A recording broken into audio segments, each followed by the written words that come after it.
Sir जवानी जिंदाबाद को बहुत अप्रिसिएशन मिल रहा है। मूवी अच्छी चल रही है। आपको क्या रीज़न लगता है कि फिल्म को इतने लोग इतना पसंद क्यों कर रहे हैं, इससे कनेक्ट क्यों हो रहे हैं? अगर मैं थोड़ा सा इसको करेक्ट करना चाहूँगा कि जो देख रहे हैं वो कनेक्ट हो रहे हैं, बट कनेक्ट हो के देखने नहीं आ पा रहे हैं। कि इसमें हम लोगों ने पंचेस डाले हैं, बहुत सारी कॉमेडी है, को लगेगा कि एक बॉलीवुड फिल्म देख के जा रहा हूँ। तो या तो ये बोल सकता हूँ कि मैं समय से पहले कब इसे ले आया, क्योंकि देखिए फिल्म बनाना वो मेरा कर्म है, लेकिन कुछ उद्देश्य के साथ फिल्म बनाना ये मेरी दैहिक जवाबदारी।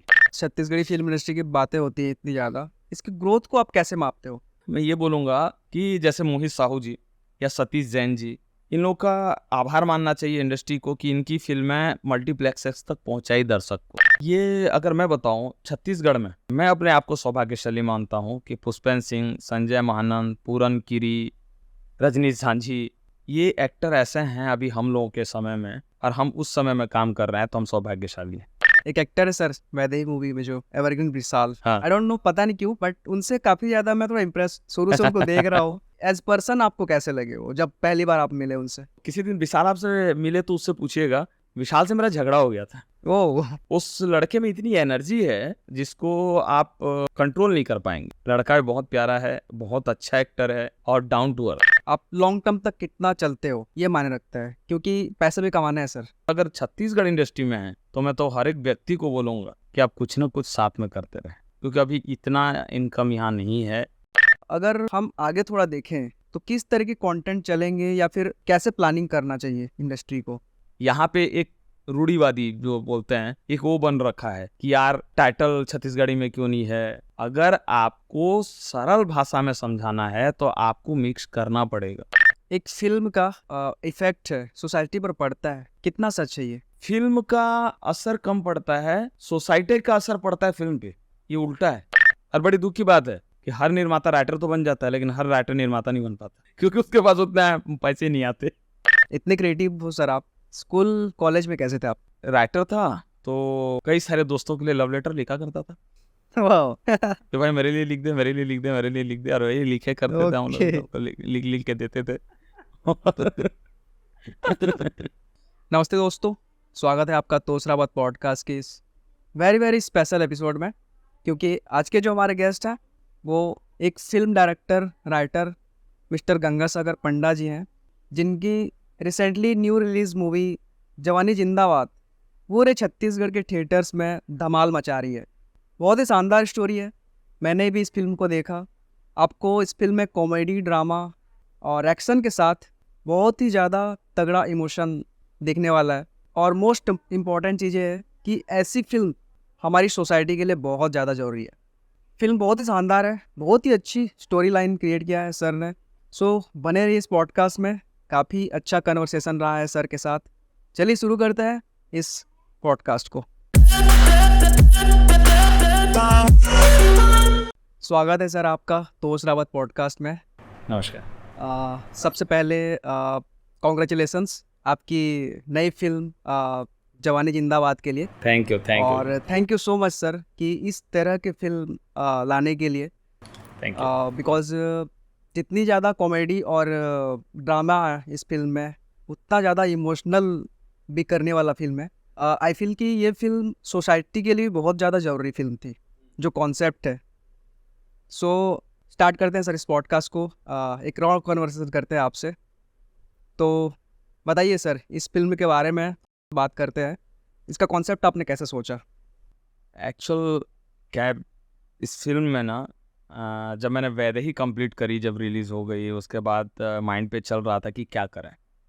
तो दो चीज़ें आ रही थी। एक कि अब मनोरंजन के माध्यम से कुछ दिया जाए, वैदेही बहुत ज़्यादा डीप इमोशन पे था। ओके। तो मैं चाह रहा था ऐसे क्या किया जाए कि जिस पे हंसते हंसते लोगों को कुछ चीज़ें बताई जाए, जिसमें हंसी तो हो बट वो कुछ ऐसे यथार्थ चीज़ लोगों तक पहुँचे जिस पे जो समाज को कुछ काम आए।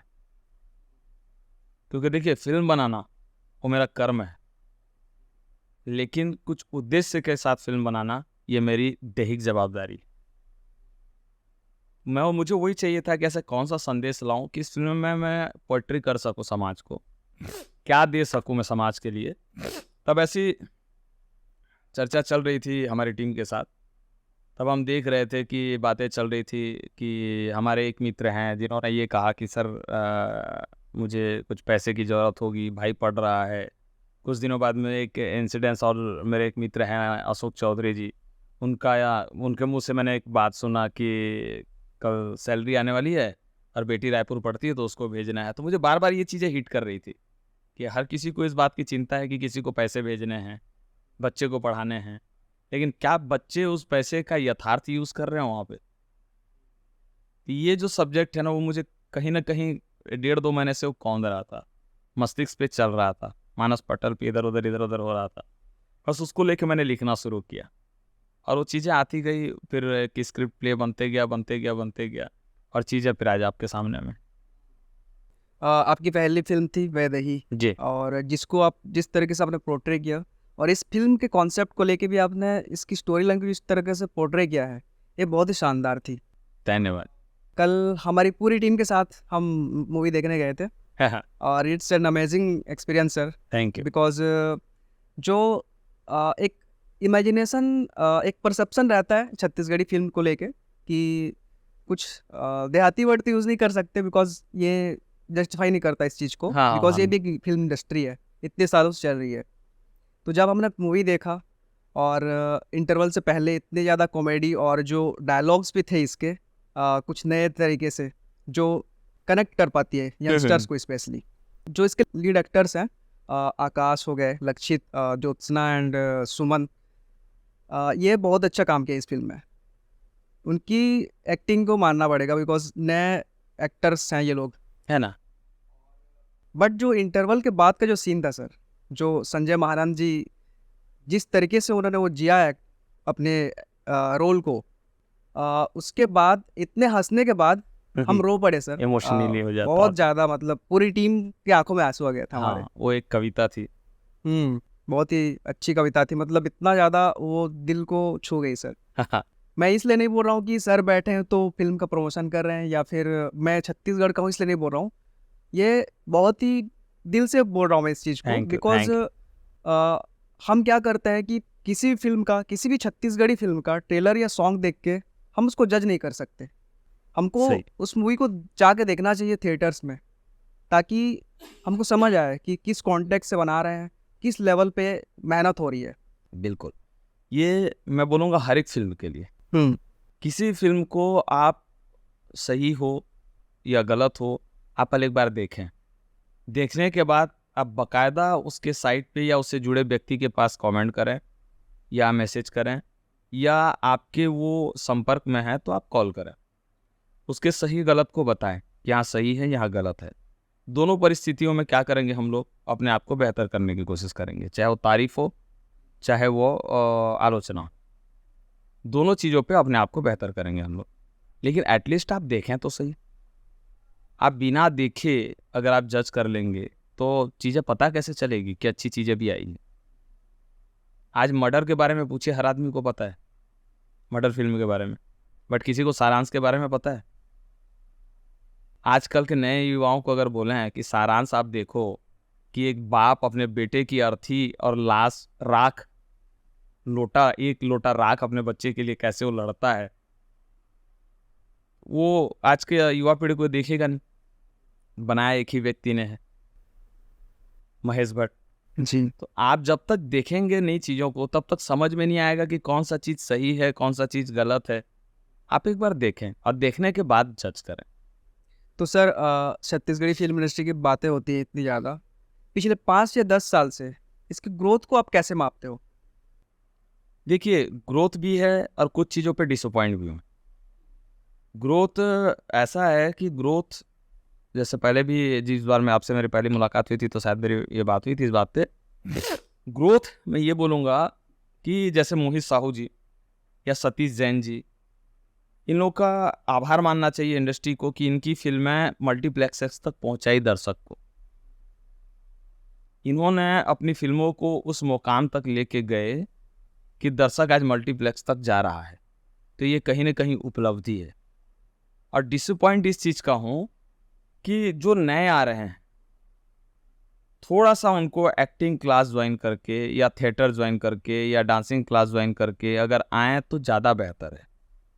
आप किसी गाने में सक्सेस होके, अगर आपका कोई सा भी एक गाना आपने एक्टिंग करी है किसी गाने में, यूट्यूब पे आपने एक्ट किया, 1 एम 2 एम या 10 एम चला गया आपका गाना संयोग से, और उससे आप हीरो बन के आए हैं, लेकिन आपको अगर एक्टिंग नहीं आती है और आपके कंधे पे निर्माता पैसे इसलिए लगा रहा है कि उसका गाना चला था, तो ये निर्माता की भी मूर्खता है और इंडस्ट्री का भी नुकसान है। हाँ, हो सकता है कि 1-2 फिल्म चल भी जाए, लेकिन संयोग की उपलब्धि सदैव के लिए नहीं होती, कहीं ना कहीं बाद में वो नुकसानदेह हो जाएगा। इसलिए आए, वेलकम है, हर किसी का है इंडस्ट्री, ना आपका है ना मेरा है। तो जो भी रुचि जिस क्षेत्र में रखते हैं आए, बट एटलीस्ट पढ़ लिख के आए, जाने उसके बारे में, सीखें उसके बारे में। जो जितने सीनियर कलाकार हैं, या जो आजकल के, ऐसा नहीं है कि आजकल के लड़के जो हैं वो थिएटर नहीं करते, बहुत सारे लड़के जो थिएटर करते हैं। मैं एक हैं, उनका नाम आयुष, अनमोद राजवेद जी के लड़के हैं, नाम कंफर्म मैं नहीं हो पा रहा हूँ। बहुत कम उम्र का बच्चा है, उसने, उसके फादर डायरेक्टर रहे हैं पहले, लेकिन उसने ही फिल्म में आने से पहले वो थिएटर ज्वाइन किया, और आज 3-4-5 साल से वो थिएटर पे रन कर रहा है, मेहनत कर रहा है लड़का। तो वो जब भी आएगा इंडस्ट्री में वो उभर के आएगा। तो कई ऐसे लड़के हैं जो सीख रहे हैं, ऐसा नहीं कि हर कोई नहीं सीख रहे हैं, बट जो नहीं सीख रहे हैं उनको मैं बोलूँगा कि सीख के आए। तो ऐसे उपलब्धि पे उपलब्धि भी है, और थोड़े थोड़े कहीं कहीं ये डिसअपॉइंट भी है। तो एक एक्टर के लिए थिएटर आर्टिस्ट बनना या रहना उस फील्ड में सालों से उसमें एक्ट करना, वो जब आप फिल्म में आते हैं तो वो क्या एक्सपीरियंस देता है उस? देखिए, एक्सपीरियंस तो हर नाकामी और सफलता दोनों में मिलता है। डिपेंड करता है कि आप क्या सोच के आ रहे हैं। अगर आप शौक पे आ रहे हैं तो मत आइए, अगर आप इस फील्ड को जीना चाहते हैं तब आइए। थिएटर करना जरूरी है सबके लिए? सीखना जरूरी है। ओके। आप एक्टिंग क्लास जाइए या थिएटर करिए, थिएटर करना जरूरी नहीं, सीखना जरूरी है। और थिएटर एक माध्यम है अपने आप को तराशने का, अपने आप को शार्प करने का, उस पर आप आगे बढ़ सकते हैं। जवानी जिंदाबाद में सर एक कैरेक्टर है जो सबसे मजेदार कैरेक्टर लगा, पूरन कीरी जी का, सैंडी। सैंडी। बहुत ही मजेदार कैरेक्टर है वो। इसके लिए आपने क्या सोच के रखा था उस कैरेक्टर के लिए आप स्पेशल? पूरन गिरी जी शायद आज शाम को आ सकते हैं, तो पूरन गिरी जी से आप मुलाकात होगी तो मैं मिलवाऊंगा। वो आप जब नॉर्मल रहेंगे ना तो बहुत जॉली नेचर के आदमी हैं। हाँ, बहुत जॉली नेचर के आदमी हैं, मतलब वो कैरेक्टर, वो पर्सन ही ऐसे है? पर्सन ही ऐसा है। तो जब Okay. मैं उनसे मिला था तो जब बातें होती थी तो फनी बातें होती थी, तो मैं उनको गौर करता था। देखता जब भी आते थे सीरियस रोल में आते हैं, विलेन के रोल में आते हैं, मैं बोला इनको तो इस पर तराशा जा सकता है, क्योंकि जो है वो करने में तो कोई दिक्कत नहीं है, उस पर तो कोई बॉडी लैंग्वेज गढ़ने की ज़रूरत ही नहीं है। तो मैंने उनको ऑफ़र किया कि मैं आपको ऐसे पोएट्री करना चाहता हूँ। तो उन्होंने कहा कि देखो अगर आपको लगता है तो ठीक है। फिर हमने वर्क किया, उन्होंने थोड़ा सा मुझे 1-2 मॉड्यूलेशन बताए, ऐसा करूँ बॉडी लैंग्वेज पे, हमने उस पर थोड़ा सा वर्क किया। उसके बाद वो रिजल्ट तो आप देख ही रहे हैं। राइट। और संजय महानंद जो सबसे बड़े कॉमेडी एक्टर हैं, जी उनको जी। सीरियस पे हम लोग लेके आए। ये कैसे हुआ सर? मतलब संजय महानंद जिस तरीके से वो कॉमेडी करते हैं, इतना सीरियस कैरेक्टर और जो इमोशनल कर देने वाला उनका रोल था, ये कैसे हुआ? ये संजय महानंद, ये अगर मैं बताऊं छत्तीसगढ़ में, मैं अपने आप को सौभाग्यशाली मानता हूं कि पुष्पेंद्र सिंह, संजय महानंद, पूरन कीरी, रजनी झांझी, ये एक्टर ऐसे हैं अभी हम लोगों के समय में, और हम उस समय में काम कर रहे हैं, तो हम सौभाग्यशाली हैं। संजय महानंद वो व्यक्ति हैं, समझ लीजिए वो पानी है, अब जिस बर्तन में रख दो वो आकार ले लेगा। आप जिस सीन को देख के आप बोल रहे हैं कि मैं रोया हूं, आप बिलीव करेंगे वो सीन एक टेक का सीन है। वाह। कोई रिटेक नहीं है, क्योंकि रिटेक करता तो कट लगते या एंगल चेंज करता। आप ये भी देखे होंगे कि सीधा सीधा उसको वाइड खेला गया है, एंगल भी चेंज नहीं है, क्योंकि एंगल चेंज करता तो वो फ्लो नहीं बनता, या तो उससे ज़्यादा अच्छा कर लेते या उससे थोड़ा सा कहीं कहीं नीचे जाता। और जब वो एडिट पे कट लगता तो वो दिखता, क्योंकि कैमरा झूठ नहीं बोलता, कैमरा दिखा देगा, और वहाँ आप लोग जज कर लेंगे। ठीक है, हो सकता है कि कुछ पब्लिक को टेक्निकली चीज़ें नहीं समझ में आएगी, लेकिन जो टेक्निकल नॉलेज रखते हैं वो चीज़ें वो पकड़ लेंगे कि हाँ यार, यहाँ पे अभी तो इतना रो रहा था, अभी थोड़ा सा कम कैसे हो गया या ज़्यादा कैसे हो गया, ये चीज़ें पकड़ में आ जाती है। तो इसलिए उनको मैंने पहले कहा था कि वाइड शॉट में एक एंगल पे होगा और एक ही बार में आपको करना है दादा। और उन्होंने एक लंबी सांस भरी थी और ओके बोल के उन्होंने पूरा का पूरा सीन एक बार में कर डाला था। तो वो एक्टर है। मतलब आजकल के लड़कों को उनके पास, मैं भी आजकल के लड़कों को छोड़िए, मैं भी उनके साथ आधा घंटा बैठता हूँ तो मैं उनसे कुछ ना कुछ पूछते रहता हूँ। और कुछ समझ में नहीं आया, कुछ सवाल समझ में नहीं आया तो उनको गाना गुनगुनाने के लिए बोलता हूँ, क्योंकि वो बहुत अच्छा गाते हैं। उनको संस्कृति का नॉलेज है, उनको छत्तीसगढ़ सभ्यता का नॉलेज है। बहुत बड़े एक्टर है। सर ये जो आपने जब ये फिल्म बनाने का सोचा, कास्टिंग कैसे किया आपने? जो 2 एक्ट्रेस और 2 एक्टर, मेल एक्टर है, इनको जब ये पूरी फिल्म लिख गई पूरी, तो एक लड़का हमको बहुत सीधा और इनोसेंट चाहिए था।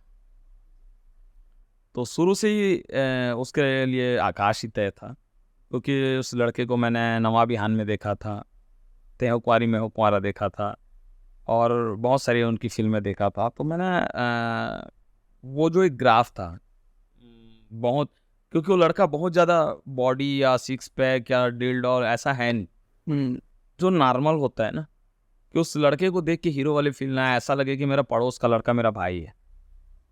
और एक्टर तो है ही, वो जितना अच्छा क्लासिकल करता है, वो थिएटर भी किया हुआ है, अच्छा। थिएटर का आर्टिस्ट है। तो मुझे पता था जो ठहराव चाहिए गांव के लड़के में, वो ठहराव ला सकता है। तो आकाश तो पहले से तय था। लक्षित की बात करूं तो लक्षित के लिए मेरे पास 2-3 ऑप्शन घूम रहे थे, जिसमें ले चलो अपन द्वारी के जो हीरो थे उनसे मेरी मुलाकात बॉम्बे में हुई थी। लक्षित से भी बात हो रही थी। जो मेरे लॉन्च किए हुआ बच्चा है विशाल, एवरग्रीन विशाल वैदेही में, उससे मेरी बात हो रही थी। बट ये देखिए, जब क्योंकि क्या होता है ना, एक कैरेक्टर को आप डिफाइन करने के लिए सबको देखना पड़ता है। आप कल पिक्चर देख के आए हैं तो आपने गौर किया होगा कि जितने स्टूडेंट हैं वो एक बैच के हैं। कोई बहुत बड़ा, कोई बहुत छोटा, कोई बहुत मोटा, ऐसा नहीं है। अगर मैं आकाश को लिया हूँ और इधर मैं कोई बड़े लंबे चौड़े आर्टिस्ट लेता, जैसे मन भाई साहब हुए या दिलेश भाई हुए या रवि साहू जी मेरे जो मित्र हैं वो हुए या जय श्याम वरप्पू जी हुए, इन लोगों को लेता तो ऐसा हो जाता, गाड़ी अनबैलेंस हो जाती है, एक बहुत बड़ा एक बहुत छोटा। तो हम लोगों ने स्टूडेंट के लेवल पे दिखाना हाँ था। स्टूडेंट लेवल दिखाना था, तो उस लेवल पे चाहिए था। फिर लक्षित से भी बात हो रही थी, कंटिन्यू में बात था, लक्षित तय हुआ। टीना के कैरेक्टर के लिए ज्योत्सना और इशिका यादव दोनों से बात चल रही थी, जहाँ ज्योत्सना फाइनल हुई।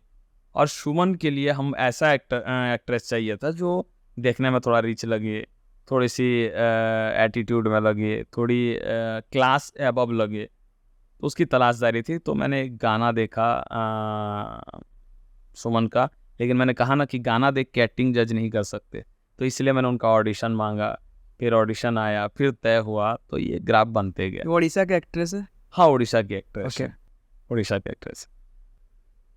जो वैदेही मूवी आपने किया पहला, इतना अच्छा लोगों ने अप्रिशिएट किया इस चीज़ को, तो उसमें भी आपने उड़ीसा की एक्ट्रेस को लिया था, श्रद्धांजलि जी जो हैं, और जो एवरग्रीन विशाल जो लीड एक्टर है, इनकी कास्टिंग कैसे हुई थी?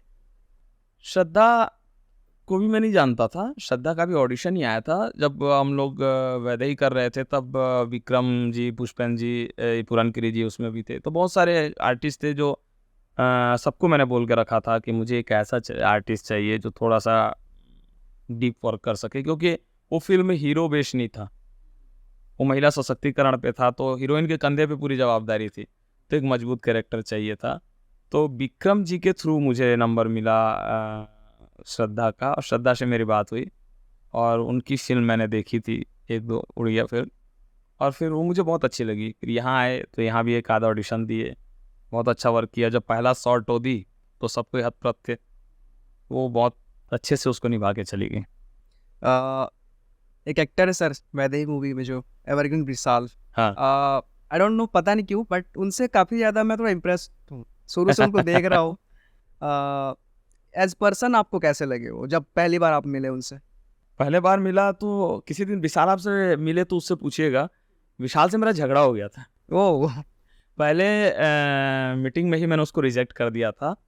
उस लड़के में इतनी एनर्जी है जिसको आप कंट्रोल नहीं कर पाएंगे। ओके।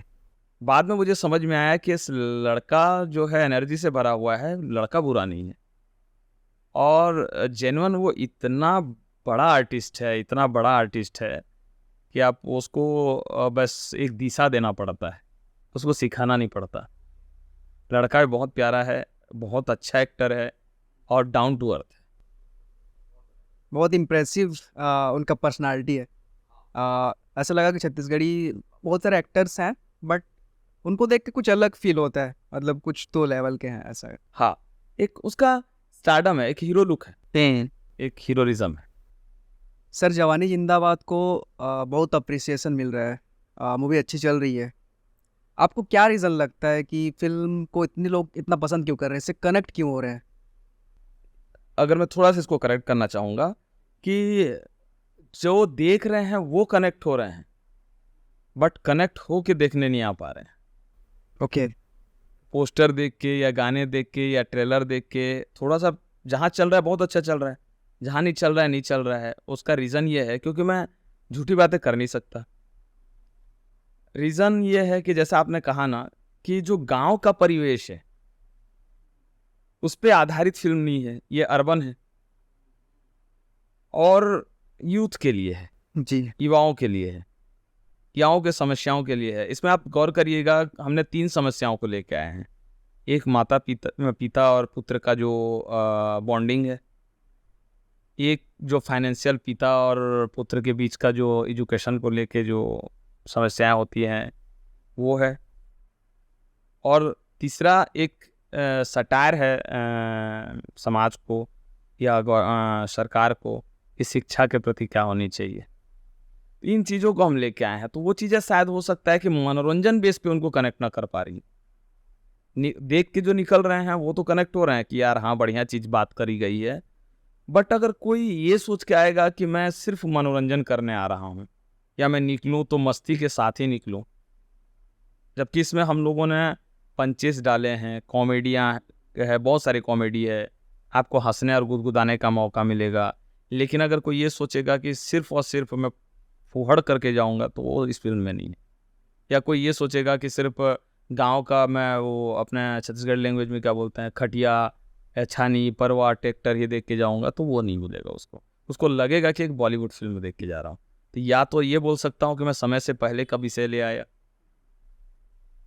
हो सकता है कि जैसे आज रैप कर रहे हैं हनी सिंह, ये सब चल रहे हैं, बादशाह चल रहे हैं, लेकिन इसी को 92 में जब बाबा सहगल गाते थे तो लोग पसंद नहीं करते थे। तो रीज़न बस यही था कि वो समय से पहले आ गए। तो कुछ चीज़ें ऐसी होती है, कुछ मुद्दा ऐसा होता है जो हो सकता है कि समय के साथ चले, लेकिन मुझे लगा था कि ये मुद्दा समय पे है, क्योंकि आप नहीं तो कब। समय से पहले नहीं है सर, समय के साथ ही है। क्योंकि अभी मैं भी बाहर पढ़ा हूँ, बाहर रहा हूँ, तो चीज़ों को कनेक्ट कर पाया इस चीज़ को। जो मेरे पेरेंट्स थे कि कैसे करके वो पढ़ाते हैं, क्या है सारी चीज़ें, अपन भी कैसे उसको मैनेज करते थे खर्चे। और अभी भी स्टूडेंट्स को मैं देखता हूँ, काफ़ी सारे हैं अगल बगल, पीजी में रहते हैं, सब है। मतलब ये मूवी है वैसी, जो सच्चाई है ना उस चीज़ को पोर्ट्रे किया है आपने इस मूवी में, और ये बहुत ज़रूरी था। हाँ, आगे भी किसी न किसी ऐसे मुद्दे पे ही काम करेंगे अपन। बिल्कुल सर, वेट कर रहे हैं सर आपके नेक्स्ट प्रोजेक्ट्स का। Thank you thank you. Sir Chhattisgarhi film को लेके बहुत सारे परसेप्शन है, और इसी इंडस्ट्री के लोगों से मैं कुछ अजीबोगरीब चीज़ें सुनता हूँ। अच्छा। जैसे अभी दतेला मूवी जो आने वाली है, डॉक्टर शांतनु पाटनवार जी जो डायरेक्टर हैं, उनकी मूवी है। तो वो मूवी 6 लैंग्वेजेस में रिलीज़ होने वाली है, हिंदी, तमिल, तेलुगु, उड़िया, ऐसे करके 6 लैंग्वेजेस में। तो इसी इंडस्ट्री के लोग, 2 पर्सपेक्टिव मेरे को सुनने को मिला। एक कहते हैं कि अगर हमको नेशनल लेवल पे जाना है या फिर छत्तीसगढ़ के बाहर अपने स्टोरीज़ को अपने दिखाना है या इस इंडस्ट्री को बढ़ाना है, तो हमको मल्टीपल लैंग्वेजेस में डालना पड़ेगा, मूवीज़ को रिलीज़ करना पड़ेगा। एक पर्सपेक्टिव है। दूसरा पर्सपेक्टिव है सर कि अगर हम दूसरे लैंग्वेज में अगर मूवीज़ बनाते हैं, डब करते हैं, तो फिर छत्तीसगढ़ी बनाने का मतलब क्या है? इसमें आपके पर्सपेक्टिव में जानना चाहता हूँ, आपके पॉइंट ऑफ क्या है? देखिए, छत्तीसगढ़ में बन रहा है तो छत्तीसगढ़ी तो बनाएंगे ही हो। अच्छी बात है कि आप अपने कल्चर, अपने भाषा, अपने बोली के लिए कुछ दे रहे हैं। ये आपका संस्कार है। आपका आपके धरती के प्रति एक आपका उदारता है, आपके कल्चर के प्रति उदारता है, अच्छी बात है। बट अगर दूसरे लैंग्वेज में भी जा रहा है तो उसमें मुझे नहीं लगता कि कतई बुराई है, क्योंकि आज साउथ इंडियन फिल्मों को भी हम देखते हैं, हिंदी में देखते हैं, लेकिन हम लोग बोलते क्या हैं? साउथ इंडियन मूवी जी जी, देखते हिंदी में हैं। तो कहीं ना कहीं साउथ को प्रमोट तो हम करते हैं ना। बिल्कुल। तो वो अगर मराठी में भी देखेगा दंतेला को तो बोलेगा ना छत्तीसगढ़ की फिल्म, या वो अगर उड़िया में भी देखेगा या तमिल में भी देखेगा तो बोलेगा ना छत्तीसगढ़ी फिल्म। हम्म। तो बिल्कुल जाना चाहिए, दूसरी भाषा में भी जाना चाहिए। मैं तो इसके लिए उनको बहुत बहुत अभिवादन करता हूँ, बहुत बधाई देता हूँ मैं शांतनु जी को कि इतना बड़ा कदम उठा रहे हैं और इतने भाषाओं में अगर दे रहे हैं। और ईश्वर से प्रार्थना भी करूँगा उनके लिए कि ज़रूर सफल हो। अभी छत्तीसगढ़ी जो फिल्म्स हैं, नए नए कंटेंट आ रहे हैं, स्टोरी। पहले क्या होता था कि सिर्फ जो लव स्टोरीज जैसे मूवीज़ बनती थी। अभी रिसेंटली जवानी जिंदाबाद के पहले मैंने देखी हंडा मूवी देखी थी, जो अमलेश नागेश जी ने डायरेक्ट किया था। काफ़ी यूनिक स्टोरीज सर, कॉमेडी से भरपूर था और जो कैरेक्टर भी उन्होंने पिक किए थे बहुत ही शानदार थे। वो हंसा हंसा के लोटपोट कर दिए लोगों को। तो दतेला भी उस प्रकार की एक यूनिक स्टोरी है। तो ये लग रहा है कि अब छत्तीसगढ़ी फिल्म इंडस्ट्री थोड़ा सा ग्रोथ हो, मतलब अच्छा जा रहा है। अब आने वाला फ्यूचर शायद बहुत अच्छा है।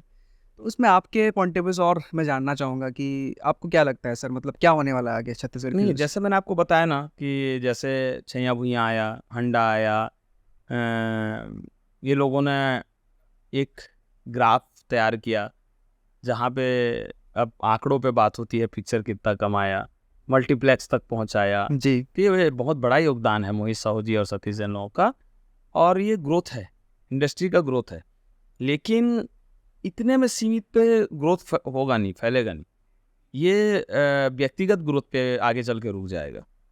अगर आपको ग्रोथ करना है तो आप अपने टीम के साथ आप 4 करोड़ कमाते हैं या 40 करोड़ कमाते हैं और उसी टीम के साथ आप काम कर रहे हैं, वो ग्रोथ नहीं कहलाएगा। आप अगर 40 लोगों को काम दे रहे हैं और 40 ऐड हो रहे हैं आपकी टीम में और फैल रहा है काम, वो इंडस्ट्री का ग्रोथ कहलाएगा। Okay. कहीं ना कहीं मुझे कुछ कुछ चीज़ें मोहित साहू जी की बहुत अच्छी लगती है, जैसे वो नए लोगों को मौका देते हैं। उन्होंने अभी कई सारे यूट्यूबरों को भी मौका दे रहे हैं और कई सारे नए नए काम पे और फैलाव कर रहे हैं। तो अगर कमाई के साथ साथ अगर आप ऐसे बढ़ावा दे रहे हैं काम को, नए लोगों को, और नए लोगों को मौका दे रहे हैं, तो इंडस्ट्री के ग्रोथ के लिए एक बड़ा कदम है और वो उचित कदम है। लेकिन अगर आप सफल होने के बाद आप सीमित टीम के साथ हैं और उन्हीं के साथ काम कर रहे हैं और उन्हीं के साथ कमा रहे हैं, तो ये आपका व्यक्तिगत ग्रोथ है, इंडस्ट्री का ग्रोथ नहीं मानता मैं। इंडस्ट्री का ग्रोथ मतलब आप 4 और काम दें, तब जाके इंडस्ट्री का ग्रोथ होगा।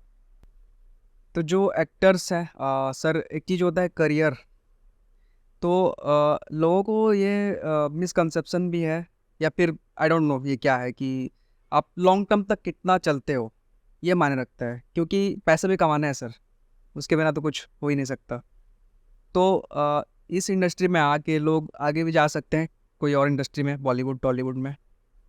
ये देखिए क्या होता है, एक उम्र, पड़ाव और घर की परिस्थिति होती है। अगर आप सक्षम हैं तब आपका स्ट्रगल टाइम लंबा हो सकता है, परंतु अगर आप जवाबदारी के साथ यहाँ आ रहे हैं या घर की जिम्मेदारी के साथ आ रहे हैं, तो मैं चाहूँगा कि इसके साथ साथ आपको सेकंड ऑप्शन भी रखना पड़ेगा, आपके इनकम ऑफ सोर्स को भी, वरना हो सकता है कि आपका नींव हिल जाए। क्योंकि ये फील्ड एक ऐसा फील्ड है कि तत्कालिक सफलता प्राप्त नहीं होती, इसके लिए एक समय अवधि लगती है। और एक फिल्म बनाने में साल भर निकल जाता है और जरूरी नहीं है आप एक फिल्म में सफलता हासिल करें। अगर आपको 5 फिल्म लग गई तो आपके 5 साल 10 साल तो ऐसे ही निकल गए। तो इसलिए अगर आप सक्षम नहीं हैं तो साइड में कुछ जॉब या कुछ धंधे पानी करते रहना चाहिए। और साथ में अगर छत्तीसगढ़ इंडस्ट्री में हैं तो मैं तो हर एक व्यक्ति को बोलूँगा कि आप कुछ ना कुछ साथ में करते रहें, सिर्फ इसके आधार पर न रहें, क्योंकि अभी इतना इनकम यहाँ नहीं है, मैं देय राशि नहीं है किसी को इतना। अभी यहाँ लेखक को 21,000 और 31,000 की बात की जाती है। जिसके ऊपर 80 लाख का खर्च करना है जिस कहानी पे, उसको 21,000 की बात की जाती है। किसी अगर एक्टर को काम करना है तो पर डे 3,000 2,000 की बात हो रही है। 5 दिन का काम है, साल भर में अगर उसको एक पिक्चर मिला और 5 या 15,000 रुपये कमा के गया तो करेगा क्या उसका? जहाँ हीरो जो सफल हो गए हैं उनको ही थोड़ा सा राशि मिल पाता है। तो अगर इस फील्ड में आना चाहते हैं और जब तक आपका पैर यहाँ इसमें धंस न जाए, जब तक आप पूरी तरीके से एकदम इस इंडस्ट्री में सक्षम न हो जाएं, तब तक आपका एक सेकंड लाइन जिंदा रहना चाहिए। चाहे वो जॉब हो, चाहे धंधा पानी हो या जो भी हो, बट अपनी कला को जिंदा रखें और उस पर वर्क करते रहें।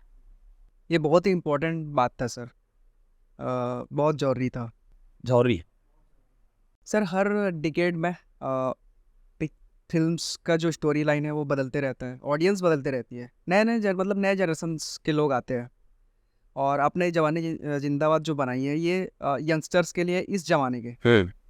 जो कनेक्ट कर रहे हैं।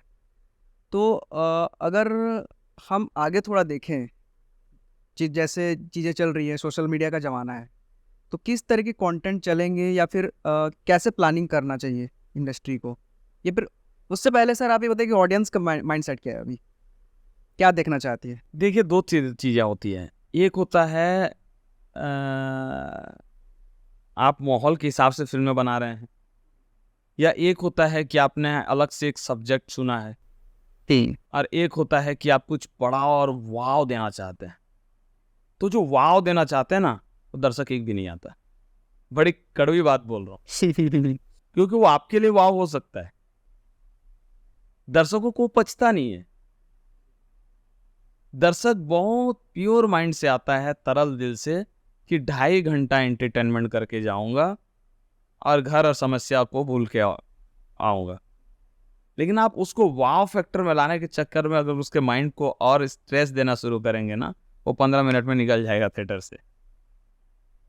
दूसरी बात यह है कि आप कुछ अलग देना चाह रहे हैं, तो हो सकता है कि वहाँ कुछ जजमेंटल दर्शक आपको मिल जाएंगे। हाँ यार, ये कुछ अलग है, हाँ इसको देखा जा सकता है, जो जवानी जिंदाबाद के साथ हो रही है जी। हाँ, ये देखा जा सकता है, अच्छी है, कुछ अलग करके दिए हैं, कुछ सब्जेक्टिकल है, कुछ संदेश दे रहा है पिक्चर, मस्ती के साथ ये है। और एक होता है कि पब्लिक माइंडसेट।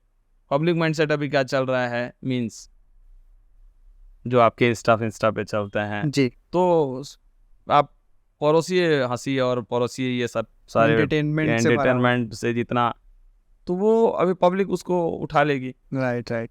बस यही है। और कहीं ना कहीं मैं तो छत्तीसगढ़ दर्शक के लिए एक चीज़ तो बोलूँगा कि थोड़ा सा चीज़ों को बड़ा देखें, बड़ा सोचें, बड़ा करें।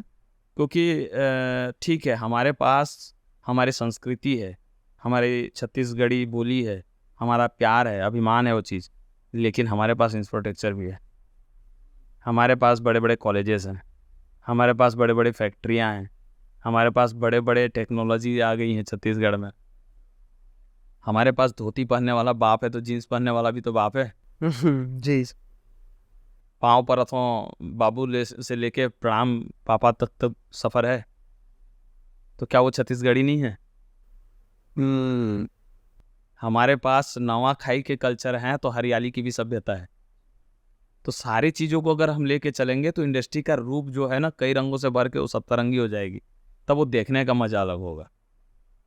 यहाँ पे एक क्या बोलना उसको, एक वर्ड रूढ़ीवादी जो बोलते हैं, एक वो बन रखा है कि यार टाइटल छत्तीसगढ़ी में क्यों नहीं है, टाइटल अंग्रेजी क्यों है, टाइटल हिंदी क्यों है, टाइटल उर्दू क्यों है। अगर आपको सरल भाषा में समझाना है तो आपको मिक्स करना पड़ेगा। जो ये बात को बोलते हैं वो खुद पिज्ज़ा खा के जीन्स पैंट पहन के घूम रहे होते हैं, और बात करते हैं वो किसकी, छत्तीसगढ़ के बोली भाषा की। जी। अगर मैं उनको बोलूं कि गुइया का मीनिंग बताओ या मुठियार का मीनिंग बताओ तो बता नहीं पाएंगे वो। और मैं लिख दूं जमाने जिंदाबाद को ही मोरियार मुठियार, तो समझ पाएंगे क्या? नो। तो जो भाषा बड़ी सरलता से लोगों के दिमाग तक पहुंचे, वो भाषा का चयन होना चाहिए। ये जो मानसिकता है सर, ऑडियंस में है कि इंडस्ट्री के लोगों में भी है? दोनों जगह ऑडियंस में है। ऑडियंस में बेसिकली ये मैं बोलूँ ना, तो ऑडियंस में इसका कोई प्रभाव नहीं है, उतना ज़्यादा कुछ कुछ प्रभाव एक जगह होगा। ओके ऑडियंस में प्रभाव नहीं है। ऑडियंस ये नहीं, आज तक सिंगल ऑडियंस ये नहीं बोलेगा कि यार इसमें ये बीच में अंग्रेजी बोल दिया, इसमें हिंदी बोल दिया, ये ऑडियंस नहीं बोलेगा। कुछ एक जगह बोलेंगे, वो अलग मैटर है। ये बोलने वाले ना इंडस्ट्री वाले होते हैं ना ऑडियंस होता है, जो बीच के होते हैं ना, किसी के नहीं होते। हाँ वही होते हैं जिनको फिल्म भी नहीं देखना है, वो हमारे ऑडियंस भी नहीं है, ना फिल्म के भी पार्ट नहीं है, जिनको उंगली करने में बड़ा मजा आता है। राइट सही कहा आपने। तो उनको ये सारी आलोचनाएं में बड़े पसंद है उनको, कि ऐसा क्यों नहीं है, वैसा क्यों नहीं है। मुझे एक बंधु मिले थे जिन्होंने मुझे ये बात कहा था कि आपने उर्दू वर्ड यूज़ किया। तो मैंने कहा आप कौन सा वर्ड यूज़ कर रहे हो? मैं आपको बोल सकता हूँ क्या कि आप राष्ट्रवादी नहीं हो, क्योंकि आप हिंदी में आपने अंग्रेजी घुसा दिया यूज़ वर्ड डाल के। यूज़ तो अंग्रेजी है ना, तो इसका मतलब आप राष्ट्रवादी नहीं हो। तो अगर छत्तीसगढ़ी में हिंदी वर्ड अगर घुस गया तो हम छत्तीसगढ़ी नहीं है। ऐसा एक बंदा मेरे लिए खोज के लेके आइए जो अपने घर पे बात करता हो बिना अंग्रेजी और बिना इंग्लिश डाले हुए, प्योर छत्तीसगढ़ी में बात करता हो। अगर छत्तीसगढ़ बोली, छत्तीसगढ़ कल्चर, छत्तीसगढ़ की फिल्मों को आप चाहते हो कि पंजाब में भी देखें, गुजरात में भी देखें, तमिल में भी देखें, तो वो सरलता उपलब्ध करानी पड़ेगी आपको, वरना तो फिर नीचे आपको सबटाइटल डालना पड़ेगा। आधे छत्तीसगढ़ी लोग ही नहीं समझ पाएंगे प्योर छत्तीसगढ़ी, क्योंकि वो कल्चर में फ्लो में नहीं है ना। और एक तो हमारी छत्तीसगढ़ी जो है बोली है, बोली हर 10 किलोमीटर में थोड़ा सा चेंज होता है, कहीं जे बोलते हैं, कहीं जो बोलते हैं जी। तो वो हर 10 किलोमीटर में चेंज होता है। एक फिक्स कोई माप नहीं है, पैमाना नहीं है उस चीज़ का। तो सरलता जितना हो दर्शकों को उतना वो प्रलोभित करेगा। काफ़ी अच्छी बात बताई सर आपने। मतलब ये लगता भी है मतलब कि छत्तीसगढ़ी जो लैंग्वेज है, अब जैसे बोला कि हर 10 किलोमीटर में चेंज हो बोली जाता चेंज हो है, जाती बोली चेंज हो जाती है। ये है सच्चाई। हम रायगढ़ में कुछ और तरीके से बोलते हैं छत्तीसगढ़ी, उधर ऊपर चले जाएंगे तो अलग साइड अलग होता है फिर। वो अलग अलग हो जाता है। तो सर इतनी सारी बातें हो गई। आई थिंक कि लोगों को आपके बारे में भी जानने की ज़रूरत है, क्योंकि आपने 2 मूवी की इतनी अच्छी और इतनी अच्छी चल रही है। सो आप अपने बारे में बताइए सर। चलो फिल्म की बातें तो हो रही है, उससे पहले आप डायरेक्टर बनने से पहले आप क्या करते थे? मैं पेस्टिसाइड कंपनी में काम करता था, और जो लिखने का शौक़ है वो तो बचपन से था। तब से कविताएं में लिखा करता था, गद्यांश पद्यांश लिखा करता था। मैं अपने बड़े भाई से बड़े प्रभावित हूँ, था नहीं बोलूँगा, क्योंकि वो अभी भी हैं और ईश्वर उनको मेरी उम्र भी दे। वो मैं उनको बहुत कॉपी करता हूँ, यहाँ तक कि अब मेरा मोबाइल भी दिखाऊँ तो उसमें बड़े भाई दादा या उनका नाम नहीं है, मेरा राम लिखा हुआ है। तो वो मैं उनको कॉपी करता हूँ, और वो लिखते बहुत अच्छे हैं। उनको मैंने कॉपी करने की कोशिश करता हूँ, उनका अनुसरण करता हूँ मैं। और लिखते लिखते लिखते लिखते पता नहीं चला कब वो आदत जो है वो व्यापार में कन्वर्ट हो गया, और कब मैं इस फील्ड में एक रुचि के तहत आ गया। धीरे धीरे चीज़ें लोगों को पसंद आती गई। कई सीरियल्स पे, मेल वेल पे हमने उसके एपिसोड भेजे जिनको पसंद आया। फिर उधर से भी ऑफ़र आया कुछ एपिसोड के लिए, हमने साथ उस टीम में बैठ के लिखना शुरू किया। फिर हम फाइनली छत्तीसगढ़ पे वैदेही का निर्माण हुआ, और वैदेही के लिए लिखना शुरू किया। लोगों का प्यार और आशीर्वाद देख के एक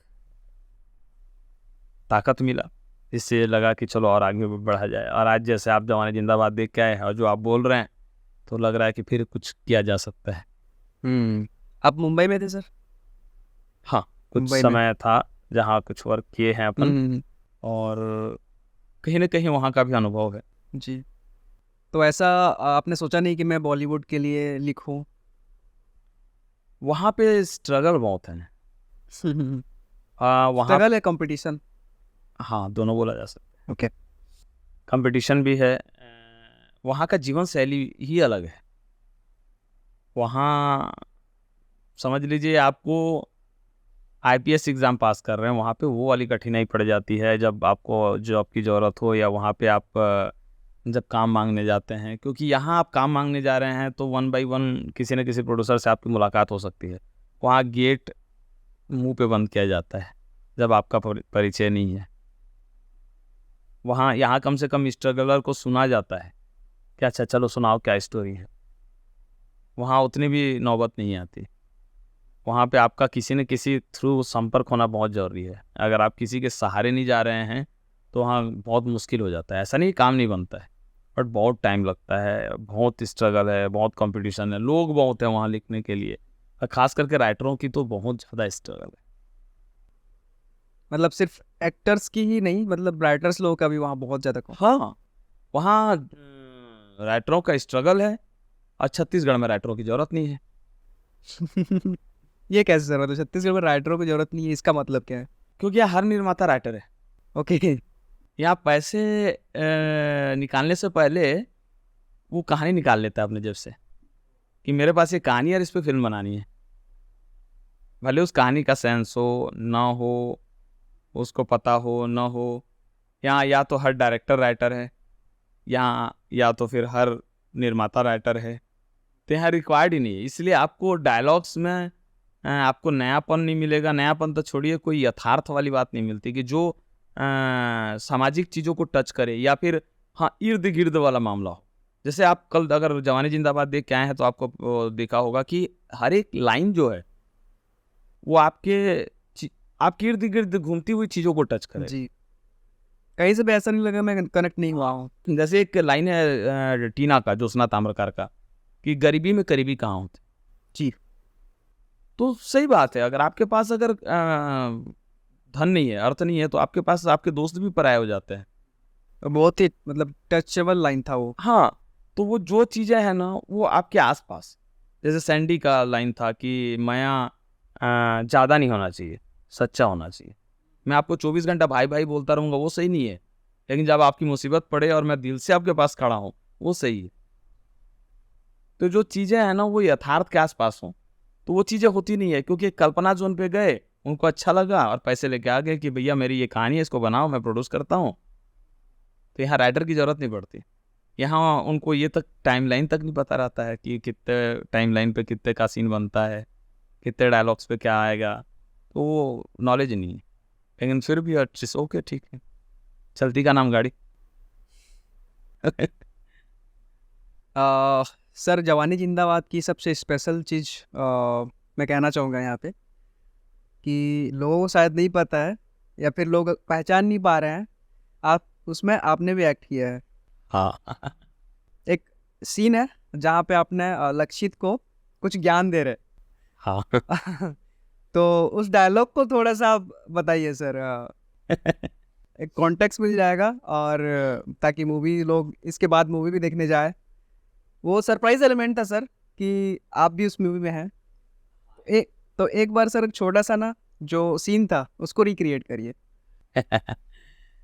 वो एक कांचन का कैरेक्टर है जहाँ लक्षित उसको पकड़ के पूछता है कि का जानतस माया के बारे में।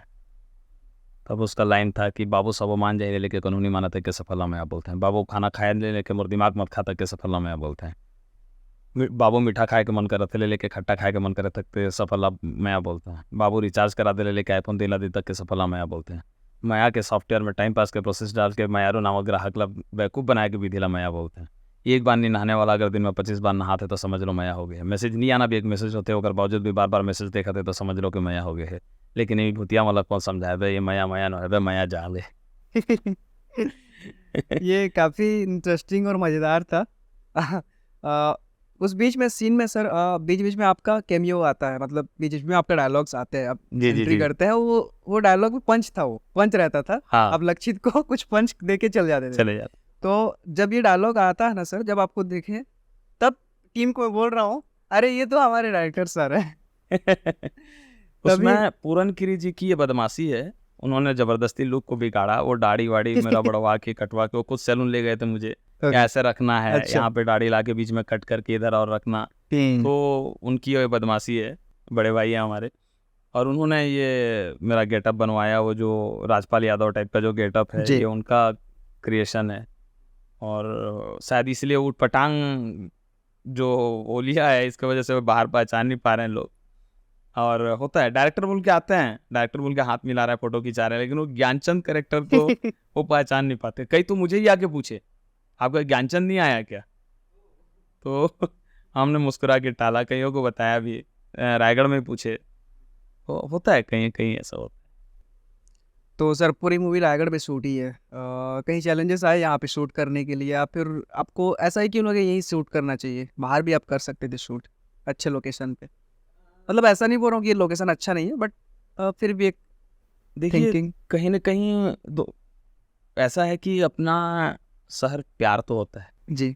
मैं कहीं भी रहूं, रायगढ़ रेलवे स्टेशन से उतरने के बाद ही ना वो एक एक अपना सा अपनापन वाला फील जो होता है। लव होता है ना, जी जी। वो हो जाता है। तो वो एक तो रायगढ़ के प्रति था, और शुरू से इच्छा है, और आगे भी मैं बोलूँगा, अगर मैं ईश्वर की दया से एक मुकाम पे पहुंच जाता हूँ तो मेरा एक ध्यान तो रायगढ़ के जनता पे रहेगी रहेगी, कि अगर इस क्षेत्र में कोई रायगढ़ से निकल रहा है तो मेरा ध्यान तो इधर रहेगा ही, कि मैं उसके लिए कुछ कर सकूं।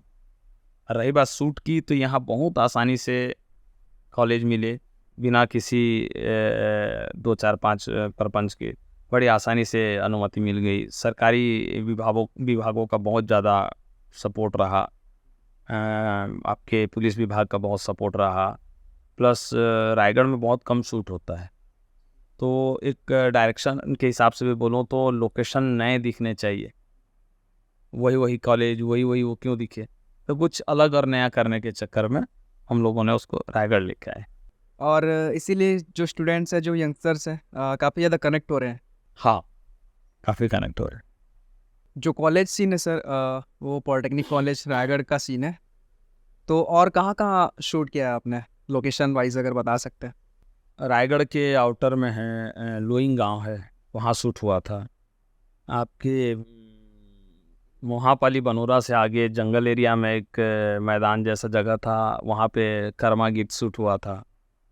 यहाँ पे पंचधारी है, केलो डैम, वहाँ पे शूट हुआ था। ऐसे कई सारी जगह हैं, तो कई सारी जगह दिन में, कई सारी जगह रात में, जैसे पंचधारी 2:30 बजे रात का शूट है वो। जी, जो जहाँ पे वो संविधान को ढूंढते हैं दोनों, लक्षित और जो ज्योत्सना। हाँ, हमको ऐसा मौसम चाहिए था उस समय कि एकांत एटमॉस्फेयर चाहिए था, शांत हो, क्योंकि अक्सर जब किसी का दिल टूटता है ना तो एकांत की तरफ भागता है। तब वो एक ऐसा समय होता है जब आप भी कभी गुजरे हों इस ऐसे पल से कि मन आपका टूट गया हो, तो ऐसा लगता है कि कुछ देर शांत बैठूं, कुछ देर एकांत बैठूं। तो आदमी को ऐसा जगह चाहिए होता है, ऐसा फील कराना होता है। तो वो सीन आप देखे होंगे कि उसकी गर्लफ्रेंड उसका दिल तोड़ देती है, तो एकांत जगह में बैठ के रो रहा होता है, जो उसके दोस्त उसको ढूंढते हुए दिन भर से वहाँ शाम को रात को पहुँचते हैं। तो वो सीन चाहिए था, इसलिए हमने 2:30 बजे रात को वहाँ पे पंचधारे पे हम लोगों ने शूट। एक एक चीज़ डिटेल में किया है आपने, हाँ बिल्कुल। कि 2:30 बजे ही चूज़ किया रात अगर को। आप डिटेलिंग की बात करें तो देखिए, अगर जो प्रॉपर राइटर है ना, वो बहुत बेसिक डिटेल को जाता है। जैसे आपको बता दूं, जैसे किसी ने मुझे पूछा नहीं, लेकिन एक बेसिक सवाल है, जैसे संविधान का नाम संविधान ही क्यों? हम्म। अजय, विमल, कमल, कुछ भी हो सकता। जी, ये यूनिक सा नाम एक मूवी हाँ, में, संविधान। ऐसा क्यों? आपने कभी गौर नहीं किया होगा। ये आकाश जो एक्टर है, उनका नाम संविधान है इस फिल्म में, और वो सेंटर पॉइंट है इस पूरे मूवी में। तो की सर बात आई आगे। वो संविधान ऐसा कि देखिए, भारत में जो गढ़ी गई संविधान है, उसके गढ़ने का कारण क्या है कि एक विधि और विधान से देश चले, जी। एक तरीके से देश चले, एक सिस्टम होना चाहिए। सिस्टम के लिए बनाया गया कि ये करोगे तो ये कानूनी अपराध कहलाया जाएगा, ये करोगे तो ये सही है, ऐसा करना है आपको देश के हित में। तो जो संविधान का नियम होता है, या जो नियम होता है, वो एक संविधान के तहत गढ़े जाते हैं, यानी संविधान एक उचित विधान के तहत। विधान मतलब एक नीति नियम, एक उचित विधान के तहत जो चीज़ को किया जाता है वो संविधान है। और हमारा हीरो क्या करता है, वो अपने विधान को तोड़ते हुए, अपने घर की परिस्थितियों को न जानते हुए वो अवकाश से बाहर जाकर अपने खर्चे करना शुरू कर देता है या बिगड़ना शुरू हो जाता है। तो जो भी अपने विधान से बाहर जाएगा, अपनी उचित परिस्थिति से बाहर जाएगा, तो फिर कष्ट का अधिकारी होगा। इसलिए उस लड़के का नाम संविधान। जैसे किशन है, आप देखे होंगे, वो प्ले बॉय का कैरेक्टर है, इसीलिए नाम किशन रखा है। किशन है, वाह। क्योंकि वो इर्द गिर्द, एक्चुअल उसको प्ले बॉय नहीं बोल सकते, वो बेसिकली एक रोमांटिक पर्सन है। तो वो हर जगह वो प्यार बांटते फिरता है, इसलिए वो उसका नाम हम लोगों ने किशन रखा। सैंडी, सैंडी का नाम उसमें वो सदानंद है। आपने एक लाइन सुना होगा, कब सदानंद से मैं सैंडी बन गया मुझे पता नहीं चला। तो सदानंद मतलब सदा आनंद रहने वाला, और उसका कैरेक्टर आपने देखा होगा, इसलिए उसका नाम सदानंद। और उपनाम सैंडी। सैंडी मतलब रशियन भाषा में खुशी को सैंडी हो। ओके, वाह। वही आप दुकालू को ले लीजिए, जिसके अंदर अगर दुख का समय हो या काल बीत रहा हो, तो वो कैरेक्टर है दुकालू। तो सारे कैरेक्टर जितना, जैसे ज्ञानचंद जिसके आप बात कर रहे हैं, मेरा जो कैरेक्टर था, वो हर बात को ज्ञान बांटते रहता है, इसलिए उस कैरेक्टर का नाम ज्ञानचंद है। टीना एक अनाथ है, मजबूत लड़की है, इसलिए उसका कैरेक्टर का नाम टीना है। उसको मैं स्वीटी या प्रिया या कोमल नहीं रख सकता, क्योंकि हार्डकोर है। जो कैरेक्टर था वो बहुत स्ट्रॉन्ग हार्डकोर कैरेक्टर है, तो उसको हम, उसका उचित नाम टीना से अब बेहतर नहीं हो सकता था। लोहा लंगड़ तो रख नहीं सकते, टीना रख सकते थे, तो उसका नाम इसीलिए उसमें टीना रखा गया। वाईफाई भी वजह कनेक्टिंग हो रहा था, दोस्त वो हैं कैरेक्टर, इनके? हाँ, हर जगह कनेक्ट हो रहा था ना वो। मतलब कहीं दुख में उनके साथ है तो सुख में भी उनके साथ है, तो ऐसा कोई पल नहीं जहाँ कनेक्ट नहीं हो पा रहा था। तो जो कैरेक्टर होता है उसके अकॉर्डिंग ही नाम रखी जाती है। चाहिए वैदेही को आप लेके जा सकते हैं, वो सबके लिए सब कुछ करती है, लास्ट में मर जाती है, अपने शरीर का उसको परवाह नहीं रहता। तो जो बिना देह का है वो वैदेह है, या उसको ये बोल सकते हैं जो दूसरों के लिए देह तक त्याग कर दे, दैट इज ए वैदेही। तो कोई भी नाम हो, टाइटल हो, वो कैजुअली नहीं लिखा जाता। यहाँ चल हीरो का नाम अजय रख दे भाई, ऐसा नहीं होता। जो कहानी मांगता है वो लिखना पड़ता है, और ये राइटर ही लिखता है। ये फर्क है सर, जो आपने कहा कि कोई भी निर्माता भी राइटर मतलब बन जाते हैं, बट एक प्योर राइटर। और बड़ी दुख की बात है कि हर निर्माता राइटर तो बन जाता है, लेकिन हर राइटर निर्माता नहीं बन पाता, क्योंकि उसके पास उतना पैसे नहीं आते। डायरेक्टर बन सकते हैं। हाँ, डायरेक्टर बन सकते हैं, डायरेक्टर बन सकते हैं, क्योंकि उसको पता है कि उसकी कहानी में क्या पोएट्री करना है। ऐसे कई सारे राइटर हैं। अमीश बाजमी आज डायरेक्टर हैं, जो पहले राइटर थे। नीरज बोरा जो राइटर, बहुत अच्छे राइटर थे, जो डायरेक्टर हुए जी। या एडिटर भी डायरेक्टर बनते हैं, उनको भी अच्छा नॉलेज होता है। जैसे डेविड धवन है, जैसे मेरे जो फेवरेट डायरेक्टर है राजकुमार हिरानी, वो एडिटर थे पहले। तो एडिटर और या राइटर, ये दो फील्ड से डायरेक्टर बहुत अच्छे आते हैं। एक राइटर हमारे साथ बैठे हैं जो डायरेक्टर है। मेरा तो शुरुआत है अभी जर्नी। बिल्कुल सर, बहुत आगे अभी जाना है, अब देखते हैं आगे। तो सर कोई भी फिल्म हिट होती है तो उसको आप मेजर कैसे करते हो? फिल्म के बिजनेस से ही कि ये फिल्म हिट हुई? नहीं देखिए, फिल्म हिट का अगर निर्माता को पूछेंगे ना, तो पैसे पे आकेंगे। लेकिन अगर किसी भी डायरेक्टर को या किसी इंडस्ट्री वाले को पूछेंगे, तो पैमाना ना अपेगा कि उसको कैसे अप्रिशिएट किया जा रहा है, फिल्म को कैसे अप्रिशिएट किया जा रहा है, वो डिपेंड करता है। अगर आपकी फिल्म में 5 करोड़ भी कमा लीजिए, लेकिन उसमें बहुत सारे, जैसे मैं कभी भी मर्डर जैसी फिल्मों को या एनिमल जैसे फिल्मों को, मैं कितना भी कमा ले, मैं उसको उचित नहीं मानता। जो फिल्म अगर ये बताती है कि आप एक महिला को अपने जूते चाटने की बात कर रहे हैं उस फिल्म में, शायद आपने देखा होगा एनिमल, तो मुझे नहीं लगता वो फिल्म है।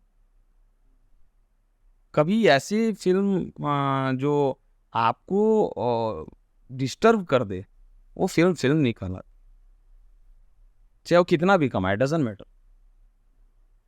मैं कभी मर्डर को मैं फिल्म नहीं बोलता, मैं बार बार बोलूंगा एक ही डायरेक्टर का है मर्डर और सारांश, लेकिन मैं सारांश, जख, दुश्मन, संघर्ष, इन फिल्मों को मैं महेश भट्ट जी की तारीफ करता हूँ। लेकिन अगर वही वो बोलेंगे कि बाकी उनकी जो कुछ फिल्में आई हैं उनको मैं नकारता हूँ।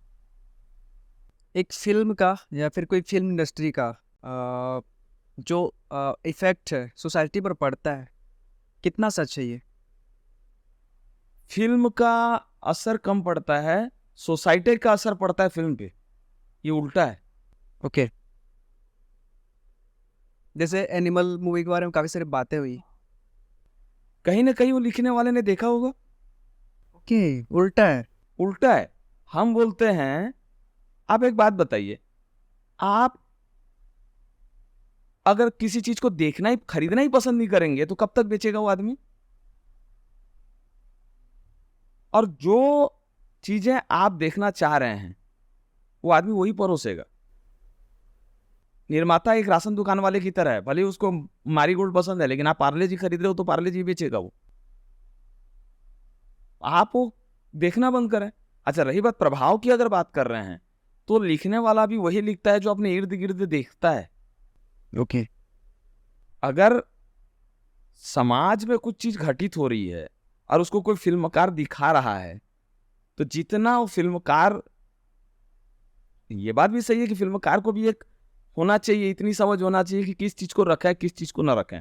हो सकता है कोई नेगेटिव समाज का उसने देख लिया और उसको मनोरंजन के माध्यम से परोस दिया और उसको बढ़ावा मिल गया, ये गलत है। बट समाज से ही कुछ चीजें फिल्म में आती है, कहीं ना कहीं समाज का ही प्रभाव फिल्म पे पड़ता है।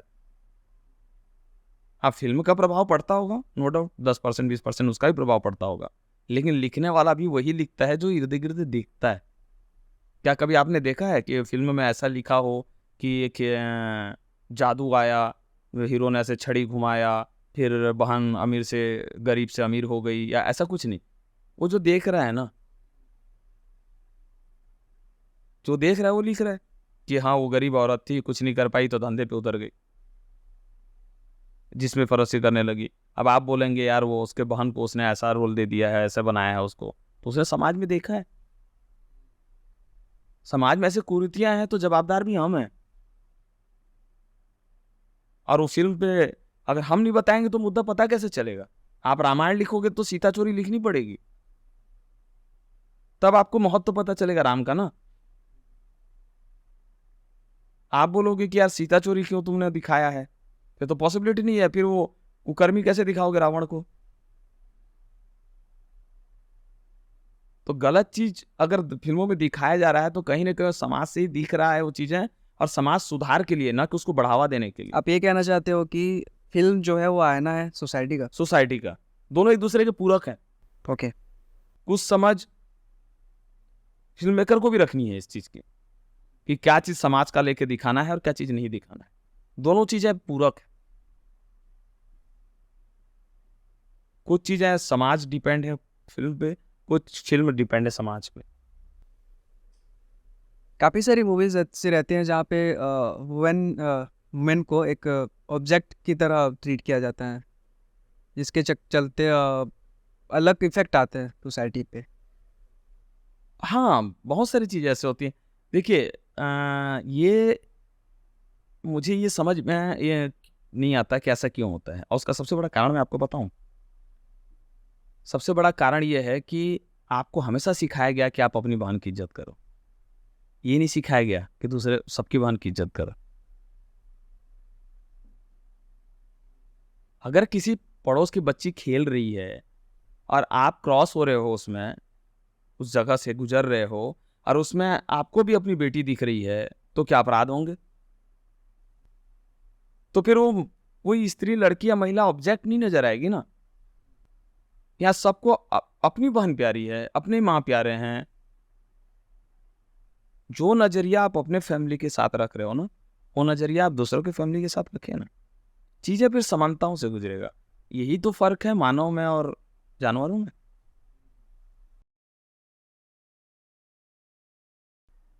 क्योंकि हर चीज़ें, हर मुद्दा फिल्मी तो नहीं होती ना, लेकिन सामाजिक मुद्दा फिल्मों में आ जाती है। तो आप ये नहीं बोल सकते कि फिल्म जो है वो समाज को, फिल्म के कारण समाज ऐसा हो रहा है। अगर ऐसा होता, फिल्म के कारण समाज ऐसा हो रहा होता, तो जब रामायण बनी थी ना, तब ये सोशल मीडिया तो नहीं आया था ना। जब महाभारत टेलीकास्ट हो रहा तब नहीं आया था ना।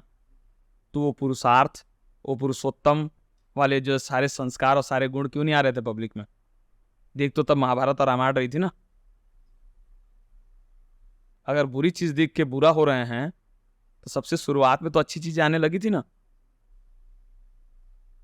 तो सारे पुरुषों में राम क्यों नहीं दिख रहे थे? तो ऐसा नहीं है, दोनों चीजें एक दूसरे के पूरक हैं। तो सर फिल्म पे ही आते हैं अभी। एक अजीब सा सवाल है आपके लिए कि एक डायरेक्टर का काम क्या होता है एक्चुअली? वो इज द डायरेक्टर। डायरेक्टर वो बंदा जो बीज बोने से लेके फल की पैकिंग तक की जवाबदारी अपने कंधों पे निभाता है, वो डायरेक्टर होता है। ओके। जो कहानी का जिसको नॉलेज हो, क्योंकि कहानी का नॉलेज राइटर को भी होता है, लेकिन इनको हो लाइटिंग की नॉलेज, वो कैमरामैन को भी होता है, डायरेक्टर को भी हो। कैमरे का नॉलेज हो कैमरामैन को होता है, लेकिन डायरेक्टर को भी हो। लेंसेज का नॉलेज कैमरामैन को होता है, बट डायरेक्टर को हो। एक्टिंग का नॉलेज एक्टर को होता है, बट डायरेक्टर को भी हो। तो ये सारे चीज़ों का नॉलेज जिस बंदे में हो, और जिनको डायरेक्टर का हिंदी अर्थ ही होता है निर्देशक, जो दिशा निर्देश कर सके इन चीज़ों को कि करना क्या है, और एक अच्छा निर्देशन के तौर पे दिशा निर्देश करते हुए परिपक्व करके उस फिल्म को लाके वो समाज पे लाके खड़ा करे, वो उचित डायरेक्टर कहलाता है, जो मेरा पॉइंट ऑफ व्यू, मेरा मानना है। ओके। मैं तो डायरेक्टर तो जिनको कैमरा एंगल आ गया तो वो भी डायरेक्टर हो गया, या जिसको थोड़ी सी एक्टिंग आ गई तो वो भी डायरेक्टर हो जाता है। जिनको एक्टिंग आती है वो कैमरामैन के भरोसे डायरेक्टर हो जाते हैं, जिनको कैमरा नॉलेज होता है वो एक्टर के भरोसे डायरेक्टर हो जाता आई थिंक कि सर इस इंडस्ट्री के आप one of the smartest person है। है। अरे नहीं, और भी है। ये बोल सकता हूँ मैं बिकॉज जो पर्सपेक्टिव मिल रहा है, क्योंकि इस इंडस्ट्री काफ़ी लोगों से मैं मिल चुका हूँ। तो ये हो सकता है कि आप एक एज ए डायरेक्टर आप जिस हिसाब से देखते हैं चीज़ों को, ये एक अलग चीज़ होता है। शायद पहली बार कोई डायरेक्टर से मिल रहा हूँ, तो हो सकता है कि इतनी नई नई चीज़ें प्रोसेस कर रहा हूँ मैं। Thank you. हाँ, नहीं, बहुत सारे अच्छे डायरेक्टर हैं, जैसे मनोज वर्मा जी, बहुत कूल और बहुत गुणी व्यक्ति हैं। अभी नए लड़कों में मैं बात करूं तो शांतनु पाटनवार मेरे छोटे भाई जैसे हैं, बहुत अच्छा उनका सोच जो है वो बहुत ऊंचे दर्जे की सोच है। पढ़े लिखे व्यक्ति हैं। अब पढ़े लिखों का आना शुरू हुआ है, और बहुत अच्छे अच्छे लोग आ रहे हैं, समझदार लोग अब आ रहे हैं, बहुत अच्छे आ रहे हैं। और पुराने जो गुणी व्यक्ति हैं वो तो ऑलरेडी हैं ही। तो क्या होता है कि आप अच्छे छत, अच्छे डिज़ाइन तो घर बना लोगे, बट नींव तो मजबूत होना चाहिए ना।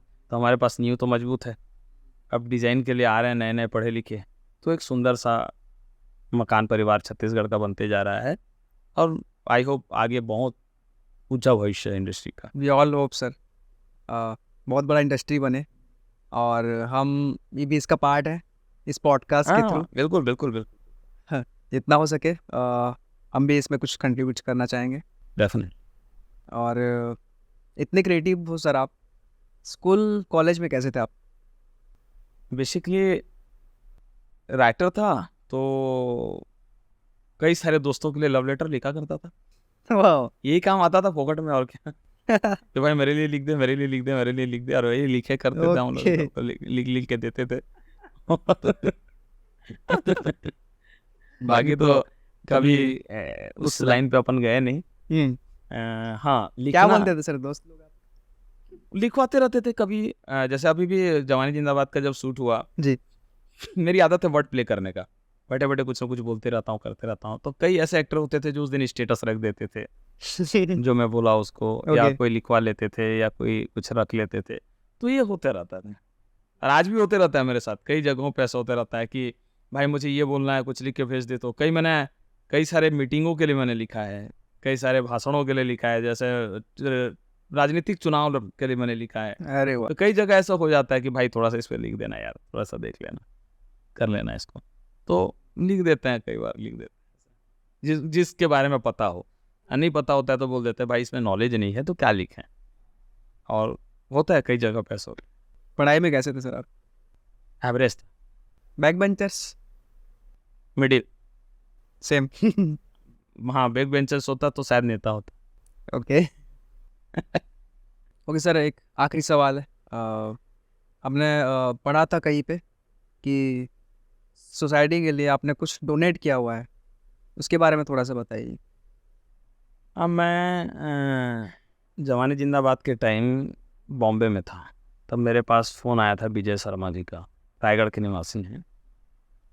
उन्होंने कहा कि एक बड़ा सा आयोजन चल रहा है रायगढ़ में, जहां आई डोनेट और इन सब का एक कार्यक्रम है, आप पार्टिसिपेट करेंगे क्या? तो जब आया देखा, मुझे एक अतिथि की तरह बुलाए थे, और मुझे वो चीज़ें देख के इतना अच्छा लगा कि कोई किसी के लिए कर रहा है। और वो है दीपक डोरा जी रायगढ़ के, जो वो एक बृहद रूप से और कई सालों से करते आ रहे हैं।